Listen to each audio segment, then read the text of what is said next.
And I think that kind of is another interesting point, which is like, what is this job that you're doing where you're in these regions that are unknown to most people, dealing with these, local issues? How exciting is that? I mean, I know there's a lot of other stuff to unpack, but like as a career and as an opportunity and as a guy with my sense of adventure, if you will, this career has offered me more than I ever could have asked for.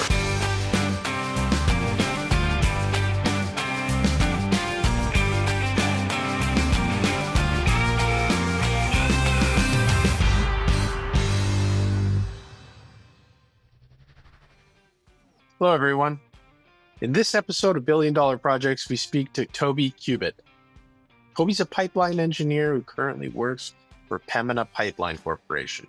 And in this episode, we discussed Toby's fascinating career, which has taken him across remote sites around North America and specifically in Mexico. We discussed the challenges associated with scheduling large capital projects. Let's jump into it. Toby, welcome. Really happy that you took the time to sit down with us. Super quickly, can you describe where you got your start in the oil and gas industry and large construction projects? For sure. So I graduated late 2003 from U of A in mechanical engineering, and came to Calgary shortly after, and got an opportunity with a small engineering company at the time called Accutech, run by Dean Quirk.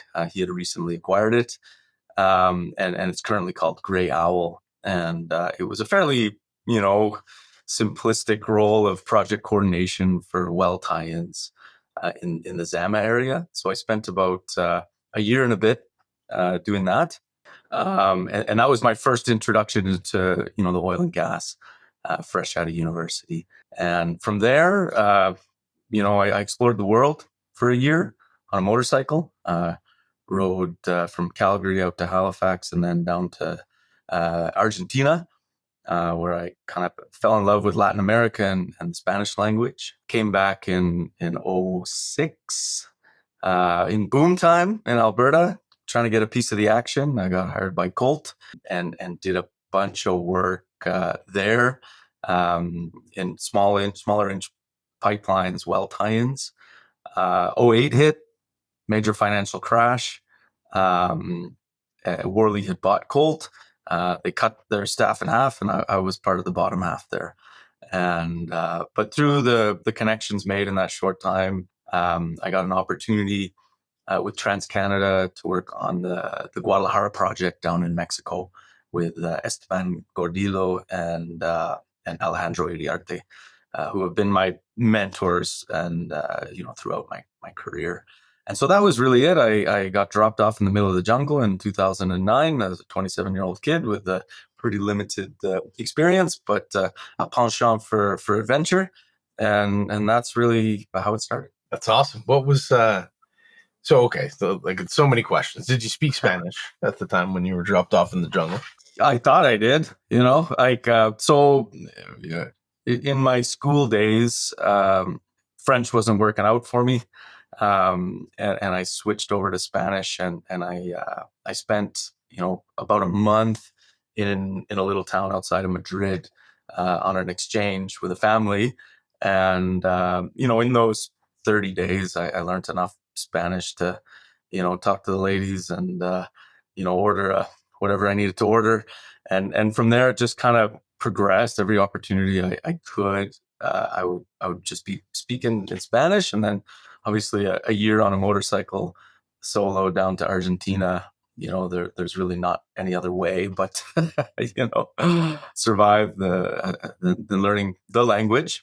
But that was kind of 2006. And then I thought I knew more than I did when I landed in Colima in 2009. But it's trial by fire. You have to learn.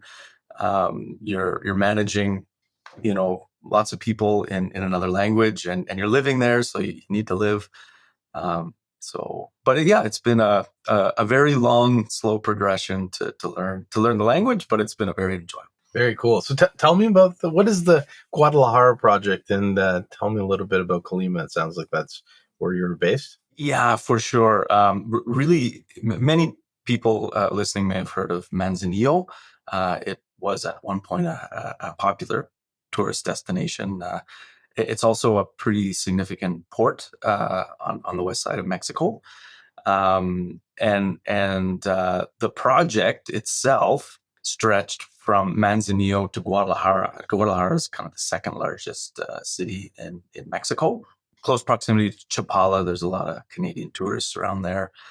And then the town that we were located was in between those, called Colima, in the state of Colima, at the base of a volcano called the Colima volcano. And this thing was shooting sparks every day. You kind of see it out your office window. And then the project itself was pretty cool. So Samsung had won the LNG regasification plant in Manzanillo, and we had won the pipeline portion to bring that gas into the national system in Guadalajara, about 350 kilometers away, through a 36-inch pipe. Yeah, and like landing there, fairly green, like I had some years under my belt, but in pretty limited exposure to what it takes to bring one of these projects to fruition. And on top of that, it was, with a fantastic team of people, a small team, but a fantastic team, probably 8 expats. And we got there without an office, without land, without permits, without pipe, without engineering. And we had 24 months to do that magnitude of project through some pretty hairy terrain on top of it. So let's flip that around. What was done when you got there? We had, well, the process with CFE, the Commission Federal de Electricidad in Mexico, who is really the driving force behind all of the natural gas pipeline expansion over the last, I want to say, 15 to 20 years. They put competitive bids out to the world and fairly strict rules surrounding it. And you have to comply with the rules on the proposal, put in the number. If you check the box on compliance and you check the box on the commercial, you win, right? And we were successful. We, as in TransCanada and Frank Huffnagel, really the major driver behind the TransCanada's position in Mexico, was successful on half a dozen major projects over the years. I think they're just finishing another offshore right now. So essentially you're given the parameters, like the pressure, temperature, volumes, point A, point B, and a time frame. And they're a bit different depending on what project we're talking about, but generally you're starting from zero. And in the case of that specific project, Guadalajara, CFE had acquired a right of way, but it was so haphazard that we decided to completely jettison the route itself and start from zero. And so were you the person that had to go around and speak to the landowners as well? Yeah, certainly. So my role at that time would have been field engineer, and as I say, coming in fairly green. I was doing a multitude of tasks, and some of those tasks involved conducting town halls for landowners. So I would, put together the presentations in Spanish and go in front of 50 to 100 people and try to explain what we're trying to do and what sort of safety measures we have in place and how it may affect them, and the basic principles of pipeline construction and all that sort of thing. So, definitely a bit of that. Super interesting. Anything that you can call out as being, very unique to executing a pipeline project in Mexico versus, the United States or Canada? Any unique elements there? Many. I think right from the get-go, in Canada, we take a fairly systematic approach to developing and executing projects. And what I mean by that is you're crawling before you're walking, and um, your routing, your engineering, your surveying, your permitting is all happening in front of contract negotiations and execution. So you shouldn't, theoretically, you should be in a position when you sign a contract that you have a right of way, you have crossing agreements, you have pipe imminent. And in this case, it was all of those in parallel. We were routing, engineering, contracting, and constructing. So it was very challenging. Now, in order to do that sort of thing in a 24-month period is, it's a tremendous amount of stress, and you need tremendous relationships with the key stakeholders, executing, particularly your pipeline contractor. And we've seen in recent examples, CGL, TMX, what happens when the scope is ever changing. The price gets high. Yeah, no kidding. Okay, that's interesting. I didn't know that. And would you say that's common? If you look more broadly across like a suite of projects, or large capital projects in general, if they crash the schedule like that. No, I don't know if it's common. It's a function of many things, and there's always stakeholders and influences in anything that we do. And I think in this particular instance, it's a government entity with political motivations to execute something in a certain time frame without real regard to the most efficient method to do it, right? They're like, here's the potato, give it to me in 24 months. It's your problem. And I think the other side of that, on the initial projects, they did make an effort to check the boxes on kind of routing and land, but it part of the reason that Mexico as a country goes to the international market to execute these things is because the system itself is rife with inefficiencies, special interests, and unfortunately corruption. So, for them to be able to do it efficiently isn't practical. So then you're in this position where you've got to take it from zero to the end, with a foreign entity, if you will. The contractors executing the work for you, are they local contractors, the international contractors? Is it a consortium? How does that work? Yeah, that's a great question. So throughout my time in Mexico, we worked primarily with three contractors, which were always a consortium between a local civil contractor that had a crazy amount of iron and resources, called GDI, led by Franco Bonfanti.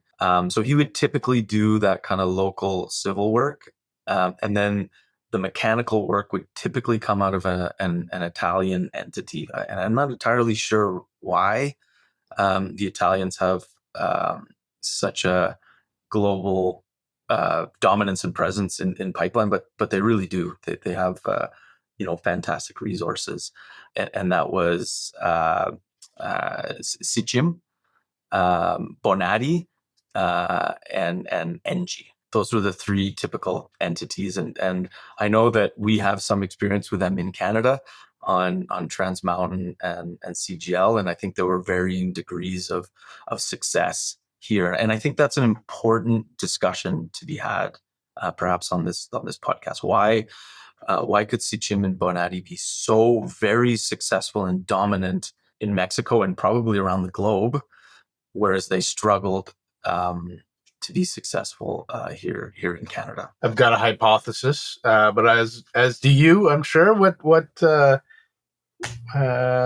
answer that question. Why do you think that is? It's pure speculation, but it has to do with a few things.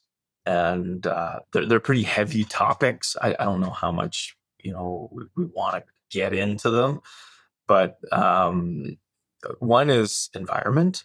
Environment is heavy here. Like the windows are tight to execute.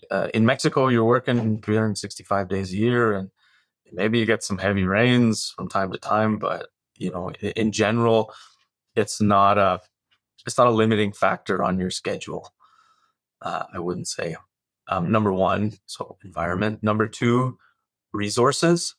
Um, and resources can probably be split up into a bunch of categories, but we don't have the kind of resources to execute that other countries have. We have good resources.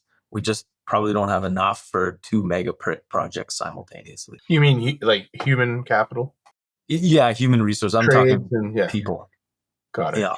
Yeah. And it's something we struggle with at a federal level, right? Like, I mean, you've seen the Trudeau administration bringing in, millions of people a year and then issuing tons of temporary foreign worker permits. That doesn't come from nowhere. Like we need people to do what needs to be done in this country, and we do not have an excess of capable resources. So everyone's fighting for the same people, and that kind of just starts driving everything up. So that's the second one. And then I think the third one is the regulatory regime is prohibitive. Um, I think, and I'm not by no means an expert in it, but I certainly live certain components of it that don't entirely make sense. Like I don't think the regulations are, in some cases, achieving the objective.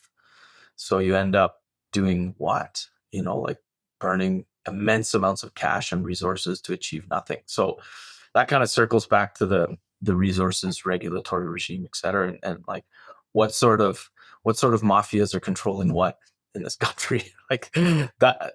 And I know that's a broad, perhaps unpopular statement, but it makes it hard to work here and be successful for anybody. Yeah, I hear you. All great points. I'm curious. So now you spend a good amount of time executing this project in Mexico. What were some of the key things that you took away from, if I understand your career history at that point, it's been very formative. What are some of the things that you took away that helped shape how you execute on and lead teams in large capital projects afterwards? I think, yeah, a lot, right? I mean, when you're starting from zero in these situations, every day you're learning things, uh, and and I think really what I took away is like first principles type stuff. To have the ability to apply common sense to situations and make decisions is essentially what I took away. I took away. Um, I think I was mm, quite naive in how execution or how execution actually occurs. Now, there's theory of how you want to plan, progress, and execute, but then there's this other thing that's reality, which is quite chaotic. And I think you get battle hardened through these experiences to the chaos, and you have the ability to separate the wheat from the chaff. So what's static and what's real? And I don't think that happened on any one particular project. I just think that happens throughout your career, throughout your exposure and your experience. And to me, it continues to happen every day. I'm learning new things, but I'm also applying kind of a first principle and what's important, what's not important, what drives the needle, who are the stakeholders, and always having the beacon of safety, quality, cost and schedule at the forefront. And that's another topic. I feel like the North Star sometimes gets lost. Here at Pembina, we have it very clear. So that's an interesting topic. Let's talk about that for a second. How is it really clear, and what is it? What do you mean? You said the North Star is very clear at Pembina. The North Star is very clear. We're making decisions that affect those four things. Got it. Okay. Yeah. And we're empowered to make those decisions at the appropriate level. So there isn't like a power concentration at an executive class that isn't necessarily in touch with what's happening at the field level. You put an emphasis before on like the ability to make decisions, and you can get involved in large scale projects at any stage where it becomes kind of like a hot potato on decisions that need to be made in order to move forward, and you're making decisions with a fraction of the available information, trying to look into the future. Sometimes most of the time what you need is a leader that's able to evaluate what's in front of them and make a decision, stand by it, and it very well could be the wrong decision. How do you think about that decision making process, and think about failure in terms of making those decisions? How does that how do you shape your thoughts when you're making those decisions in the projects that you're working on? Yeah, that's a really good question, and I think that probably is the line between the spectrum of success, how efficiently and correctly you're making decisions. And you're not making decisions in a vacuum. I think what that means is you're surrounded by seasoned veterans of the trade. And it's not, I'm talking about the trade of project development and execution. People that have seen enough to know fairly instinctively what the correct decision is. So that's one aspect of it. And I think the other aspect of it is working with ambiguity and uncertainty.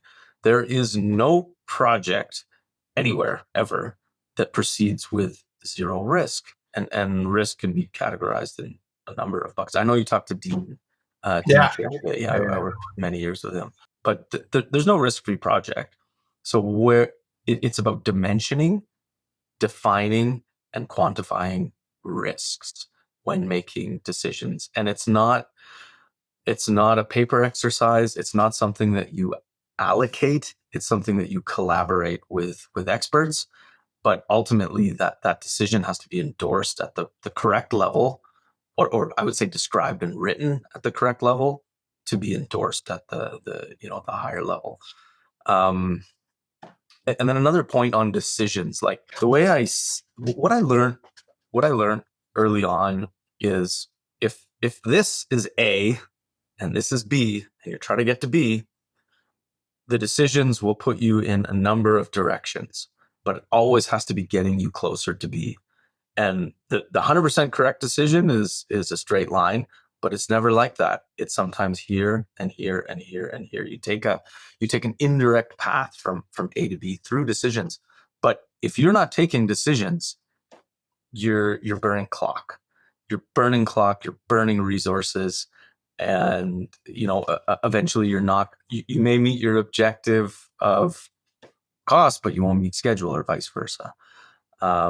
So quick, efficient, correct decisions, collaborating with the appropriate experience, which there's a wealth of here. We are an epicenter of experts within the world on, I can speak to pipeline, I'm sure more than that, but oil and gas in general.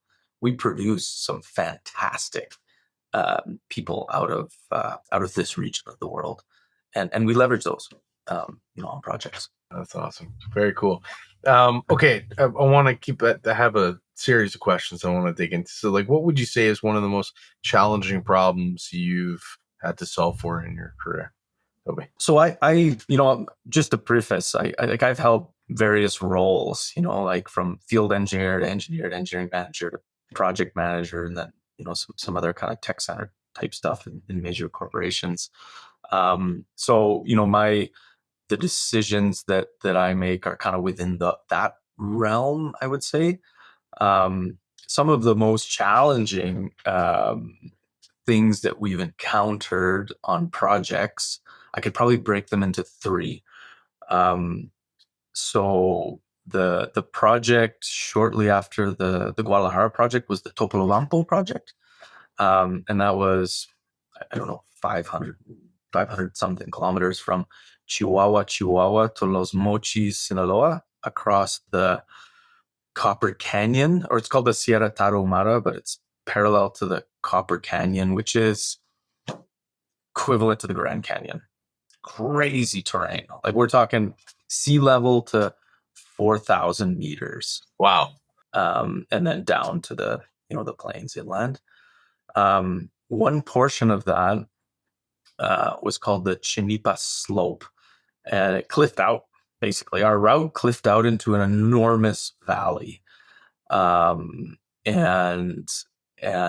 it was, can we conventionally go down this? You can do anything. You really can.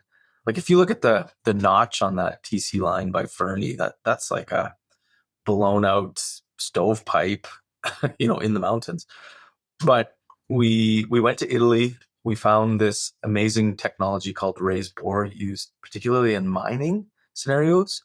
So we went to Bergamo, and we went to this mining operation where they're mining the inside of a mountain. So you go through these tunnels, and then you can imagine just a bunch of large tunnels in the mountain, and then the tunnels end in a cavern where they're excavating. But they needed to put vents between the tunnels, the vertically displaced tunnels. So they drill down with a pilot, and then they ream with this massive head, like a 2-meter reaming head up. So we brought this from Italy. The characteristics of the terrain, so that's like the compressive strength of the rock, the rock consolidation, the angle of the cliff, all was fairly favorable. We brought in this team from Fano. That was the NE team, and then we did a lot of geotechnical assessment. We saw that it was appropriate, and fairly small piece of equipment, brought it there, plunked it down, drilled the pilot hole, conventionally blasted in, reamed it out, and then built some fairly specialized equipment to lower in, or to pound casing and then lower in the product pipe. If you want, I made a video of it that I can share. I would love that. Yeah. Yeah. So that's kind of like, that would give you a very good sense of the terrain that we're going through. And then it kind of does a bit of a step-by-step of how we installed and a bit of the design elements for the Chinipas raised bore. What was the diameter of the pipe? 36. Yeah, that's innovation, isn't it? So about 2.5 years ago, so I was working for TC. I think I've been out for about 2 years. The coastal team came to me and said, look, we've got this hill that we can't go up. And they had to, their access went up the hill, but they needed to come down conventionally, like a very steep incline, like 60 to 75 degrees.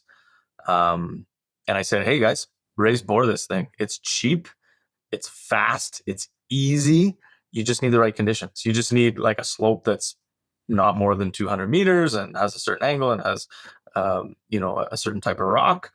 Conventionally blast in, bore down, ream up, drop your pipe in. Life's good. And they did it. Yeah, I brought these same guys in to do a demo. And then they applied this exact same technique to that slope on the Coastal GasLink project. And where was that? Where was that slope on CGL? Where? I don't remember because I wasn't really involved. I wasn't intimately involved in that project. So I would have known at the time, but yeah, it solved a major problem because they could continue access and build at the same time. Otherwise, they would have cut off access to the remainder of the project. They put casing in. Casing is a mistake when you have a gun barrel hole in granite. I don't know why. I think they ran into some issues with it, but they were all quite manageable. Okay, one follow-up question here. So Los Mochis, is that not the like the community or like region where El Chapo is from in Sinaloa? Yeah. So so I spent about 4 years in Chihuahua, which, in Chihuahua on the border is Juarez. And that is, at one point was the most dangerous place in the world. Like there was a government effort to kind of curtail cartel influence in the country that turned out to be a war. And I think that was, I forget the years, but I was at the tail end of that. So it would have been like 2004 to 2008, somewhere around there. So the pipeline went from there across this mountain range to Los Mochis, through an area very cartel controlled by, I think it was like La Familia and La Línea. I don't really know all the details, but our office in Los Mochis. So during my time in Mexico, they caught Chapo twice. The first time, I don't know the circumstances of the capture, but they essentially, to get him out, they tunneled underneath the prison, and like a kilometer maybe, so like sophisticated tunneling technology. They put a motorcycle on like a rail system, and then they tunneled into his cell. He jumped on the motorbike, ran out, and then went to run his business. And then at some point, like Sean Penn wanted to do like a documentary with Chapo, and it was in this region, like in the Sierra Tarahumara, or in the Sinaloa side of it. And then they caught him again, next to the office, like really close to Los Mochis, where I think he like went to a safe house and he had a tunnel underneath a bathtub or something. And so he went into his tunnel. His chauffeur moved him down Sinaloa into, what's the, anyways, the city further down the coast. So yeah, like I wasn't there. I was on the Chihuahua side, but I heard all the accounts, and the military was out, choppers everywhere. Interesting intersection in this conversation between like engineering, pipeline, and like boring, and then tunneling. A drug lord out of it's almost like they had this creative Canadian pipeline engineer down there helping with the whole thing. Yeah. Insane. In like right out of like a Netflix narco documentary. And I think that kind of is another interesting point, which is like, what is this job that you're doing, where you're in these regions that are unknown to most people, dealing with these local issues? How exciting is that? I mean, I know there's a lot of other stuff to unpack, but like as a career and as an opportunity, and as a guy with my sense of adventure, if you will, that this career has offered me more than I ever could have asked for, and it continues to do so. Yeah, that's awesome. What keeps you up at night, Toby? Well, the first thing that keeps me up at night mostly are my kids. That would be number one. And then, safety, cost, schedule, the normal things. Executing a project is an orchestra. And all the pieces have to fall in place. So whatever that given piece is that needs to be addressed, that's the thing that I don't know if keeps me up at night, but it occupies my mind. When, for example, the project that we're currently on, I need to order pipe this week. And if I don't order pipe this week, then I'm jeopardizing whatever comes downstream of that.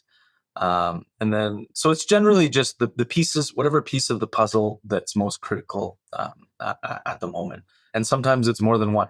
Yeah. So it's not if, it's what is it that's keeping your mind occupied at that moment, and it changes based on the project life cycle. It does, right? So once we're in full execution, it's probably going to be more personnel, safety, conditions, etc., and then managing, the contract and the unexpected things that will surely arise. But no, it's really just whatever's the most critical item at that particular point in the project. Yeah, for sure. So scheduling is a huge, obviously, driver of large capital projects. Like, what have you learned, or how do you approach creating and maintaining schedules for these large, complex projects with thousands of variables, tons of risk? That's a really good question, and I can speak from my experience, and I'm sure many people have different ways to manage it. But in general, things have to be intelligible. And what I mean by that, it needs to be understandable. And someone has to be able to look at it and say, I get what the critical path is. Sometimes schedules get out of control. And it's like, what is this? I can't even understand it. That's not a valuable thing. If one guy is the gatekeeper to understanding a 6,000 line matrix of what this project should be, then I think you've kind of missed the mark. And then to that point, it's like fit for purpose, right? Like there's certain stages. It even goes back to this concept of significant digits. I don't know if you ever took that in engineering, but like when you multiply one number with like 20 decimal points with another number with 0 decimal points, the decimal points are pointless because the significant digits are only 1. So what I mean by that is like overthinking the schedule at the early stages is a mistake. You need to keep it fit for purpose because things will change. Things are going to change. And that kind of goes back to fit for purpose, and the level of effort needs to correspond with the level of definition and advancement of the project, period, full stop. And again, I'm a pipeline guy, so it's a bit of a different animal. There's probably more evolution and change on that than perhaps on a facility side, where upfront you can have a better, more detailed schedule. But yeah, I think my approach is keep it simple. People have to understand it. Right size your effort for the right time. And I'm not saying you don't need to do the full blown. You do, but do it when you don't have to redo it. Yeah, that's very cool. I worked on a pilot project for Shell out in Fox Creek, and they sent up so it was a 6-well pad where they were designing what they called Lego, and it was basically like a modularized well site, and how everything would be prefabricated and dropped into place, and they sent up a scheduler from Houston. So this would probably be like 10 to 12 days to install the whole thing, have it all torqued and tested. And they sent up a scheduler from Houston that, went down to every single bolt on every single connection. And yeah, it required many people on site just to administer that. And was it value or right size in the end? Absolutely not. Yeah, and it's the whole project controls thing, right? Like, and I think it even goes back to the experience and having people that understand consequences of their role in a real world setting, right? Because schedules do not build projects. Yeah, that's a good way to look at it. Schedules do not build projects. Cool. Something that came up on a number of previous podcasts were how these large capital projects can sometimes generate their own weather system, their own economy, and I think it ties into how much can you over prepare on the front end when that all gets thrown out because some fundamental thing changes, and downstream you end up having to replan the whole thing or a large component of it. So how do you balance that? When you kick off a project, evaluating the plan, and then how deep do you go versus let it unfold during execution and adapt in real time? I think there's this intrinsic paradox when you try to schedule and budget major projects, which is you've got forces saying, um, make this cheap and make this quick so that it's palatable in the economic sense, that it's going to generate returns, that it's an attractive investment because we want it to go forward. So that's the downward pressure. And then you've got people saying, hey, this is totally unrealistic. Why can't we be honest and say, this is roughly what it's going to cost? We've got documents supporting it. And based on previous project execution, it's going to be actually 100% more or 300% more. So let's stop fooling ourselves and start being realistic about what happens through the course of a project that's executed over 5 years with with multiple layers of risk and uncertainty, labor force, regulatory, weather, supply chains, contracting strategies, whatever you want to call it. But I think the answer is we don't want to see the truth because it wouldn't be palatable at that exact moment. However, in the long run, it always seems to be palatable, and I can't exactly speak to that, but it seems at the end of the day, even though these things have 300, 400, 500% cost overruns, it's still a lucrative business. So that's it's a bit of a rant. I know, I apologize, but it just seems ironic that we can't be honest with ourselves. No, it's interesting. I watched a video from a mining conference where somebody was giving a presentation on this topic. It's in the development of the project, and pre-FID, they submit their estimate, and then it comes back like, please remove all the gold plating. Like, remove all the gold plating; it's too expensive. So gold plating, they remove a ton of cost, and the project gets its investment decision and goes ahead, and guess what comes back?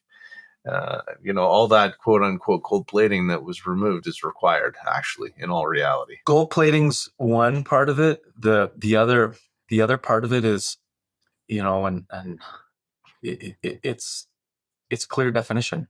Like, it costs money to define the scope, and it costs significant money to define the scope. And we seem in some cases to be foregoing the effort to define what it is we're actually building.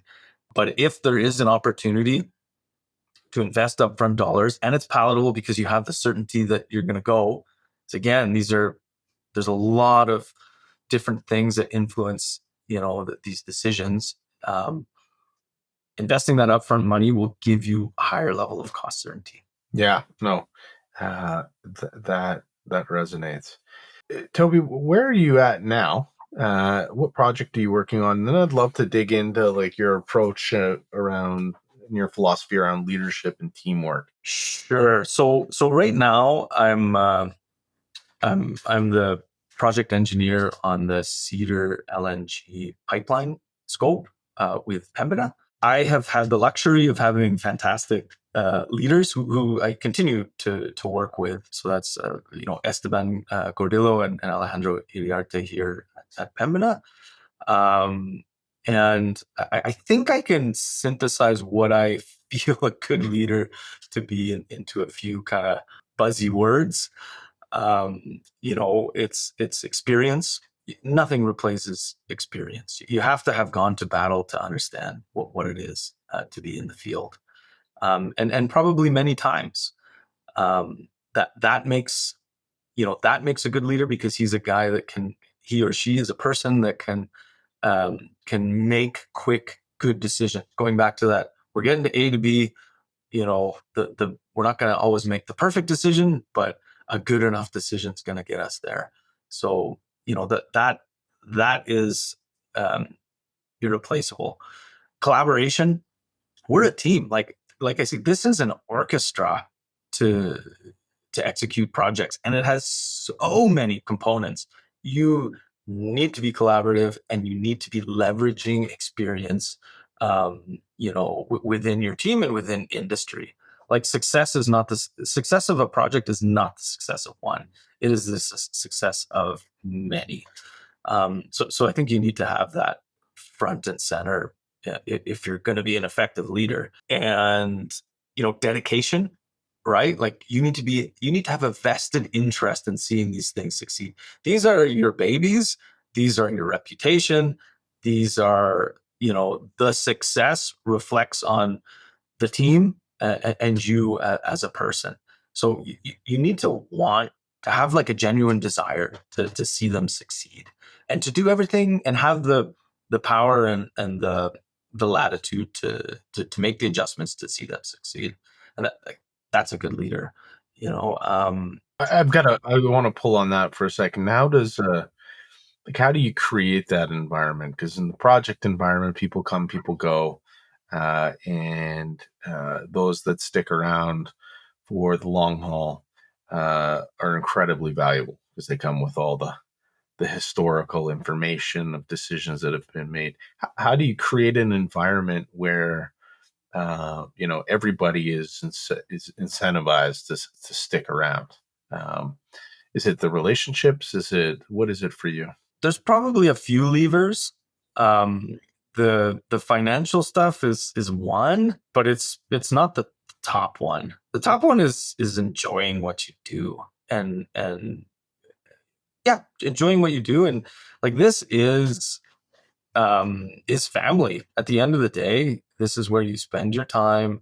This is the majority of your time. And yeah, you need to foster that environment. If you want to succeed, it's about having people with the drive, and then making it an enjoyable place to be. And it's sometimes stressful, but even the stress parts, you get through, and it's a beautiful thing. So I think that's number one, and that kind of goes with delegation, and that goes with having a meaningful work to do.